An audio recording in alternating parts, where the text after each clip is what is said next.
The little boy hid in a tree hollow, but he heard a rustling sound around him.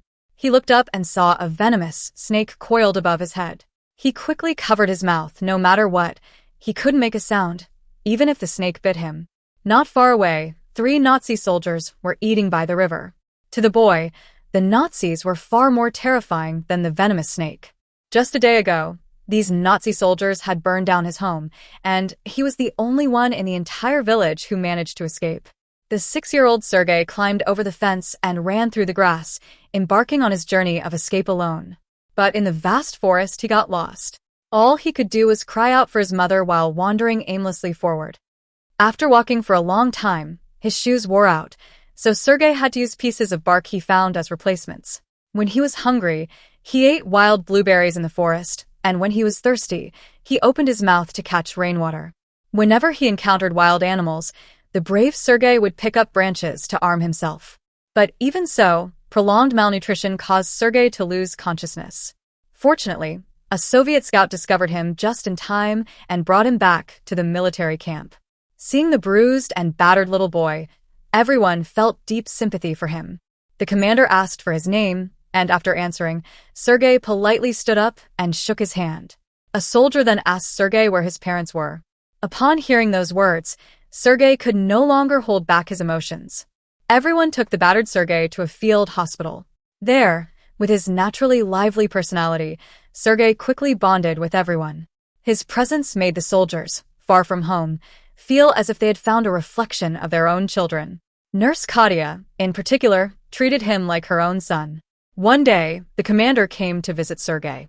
Usually stern and serious, he only showed his gentle side when interacting with the boy. Sergey wanted to see a gun, so the commander removed the magazine from his sidearm and handed it to him to play with. The innocent and adorable Sergey pulled over the commander's arm, which was in a cast, and drew a plane on it. Nurse Katya approached the commander, hoping he would allow the child to stay, but he refused without hesitation. Upon hearing about this, officer also approached the commander. He told him that all the soldiers were reluctant to part with Sergey and assured him that they would take good care of the child. But even so, the commander remained firm in his decision. He insisted on sending Sergey to an orphanage. Although he was very fond of Sergey, he knew that for a 6-year-old child, the front lines were far too dangerous. Sooner or later, Sergey had to leave. On the day of their farewell, Sergey couldn't hold back his tears. He had long since come to see the camp as his home. The commander avoided his gaze, his eyes shifting uncomfortably. Then, he took out a gift he had prepared in advance, a wooden toy gun, and handed it to Sergey. Seeing the gift, Sergey tightly hugged the commander. These words shattered all of the commander's resolve and made him realize that he couldn't bear to part with Sergey. At that moment, he made a very important decision. The commander decided to legally adopt Sergey. When Sergey heard the news, he was overjoyed, and the soldiers were equally delighted. They made him a miniature military uniform as a gift. Dressed in his new uniform, Sergey was ecstatic. He had finally fulfilled his dream of becoming a soldier. But just then, the enemy launched a sudden bombardment on their position. Fortunately, the commander arrived in time, shielding Sergey before quickly rushing him to the shelter. In that moment, Sergey finally understood the terrifying reality of war. After the bombardment ended, he put away his childlike innocence. He went to the field hospital, offering water to every wounded soldier and doing whatever he could to help. One soldier, whose eyes were injured, asked Sergey to read a letter from home. But since Sergey couldn't read, he could only make up some words of blessing to comfort the soldier. To ease the pain of the injured, he even walked to the center and began singing a song for everyone. Listening to Sergey's innocent voice, the soldiers were all immersed in feelings of homesickness. As time passed, Sergey became more and more like a qualified soldier. He learned to shave like the adults, and he even returned salutes when soldiers passed by. One day, he approached his father, eager to take on a mission. Seeing Sergey's determination, his father assigned him to distribute letters from home to the soldiers. With a full stack of letters, Sergey eagerly moved through the trenches. Receiving letters from home was always the happiest moment for the soldiers. They quickly gathered around Sergey, taking their own letters with joy. Holding the last remaining letter, Sergey kept calling out the name of one soldier.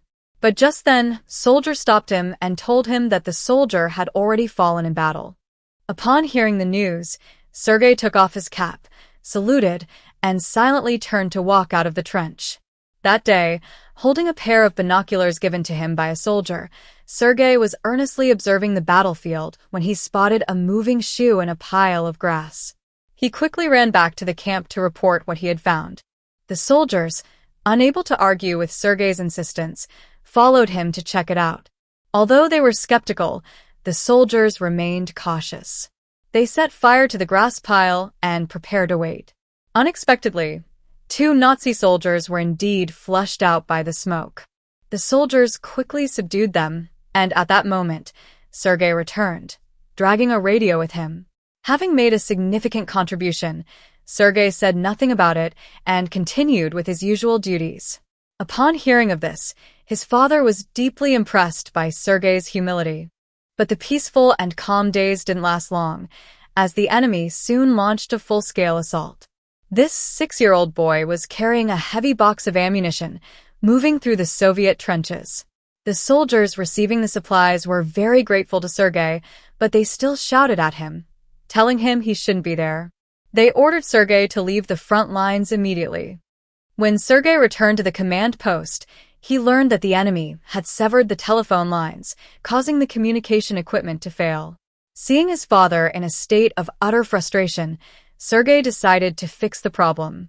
He carefully followed the wires, feeling his way forward. At that moment, no one noticed that this 6-year-old soldier had already climbed out of the trench and exposed himself to the heavy artillery fire. Using his smaller frame to his advantage, he quickly reached the radio operator, who was gravely wounded. With his last strength, the operator taught Sergey how to make the connection. With the 2 crossed wires reconnecting the communications in the command room, the communication system was fully restored, and as a result, they won the battle. Not long after, Sergey's unit was moved away from the front lines. During the retreat, the vehicle triggered a landmine planted by the enemy. A soldier who was very fond of Sergey tragically lost his life, and his father was lightly injured in the incident. Thankfully, after overcoming many difficulties and dangers, they finally reunited with the main force. As usual, Sergey ran up to his father to receive a task. In front of the general, his father assigned him to check if the soldiers' clothing and equipment were complete. After receiving the assignment, Sergey gathered the soldiers. But the soldiers couldn't hide their affection for him. One soldier even took out a long-kept chocolate and gave it to Sergey. Although Sergey was deeply touched, he insisted that the soldiers follow orders and complete their tasks. Quickly, the soldiers lined up to undergo Sergey's inspection, but since he couldn't write, he had another soldier help him take notes. When he handed the list to the general, his father stood by, feeling deeply proud. That night, they were once again hit by an airstrike. Sergey skillfully dove into the trench, but his father was trapped under heavy debris, unable to move.